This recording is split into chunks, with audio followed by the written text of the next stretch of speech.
For cakes, a step palette knife is best to use to avoid the handle getting in the way of your cake.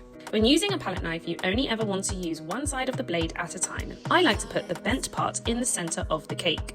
Once the palette knife is in this position, I know I'm going to get a flat surface of buttercream. Note how the palette knife is slightly angled away from the surface and is gradually collecting a small amount of buttercream underneath the blade.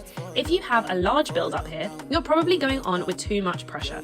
You want to keep the pressure the same throughout the blade of the palette knife, just to smooth the buttercream out rather than taking any off. If you start pressing too much towards the end of the blade, you will see your layer of buttercream start to dome like this, but it can be easily fixed by adding more buttercream and smoothing it out again with the pressure remaining equal. When using the palette knife on the side of a cake, you still want to be using only the sides of the blades, but also make sure that the palette knife is flush against the cake. Basically, hold it vertically, never horizontal.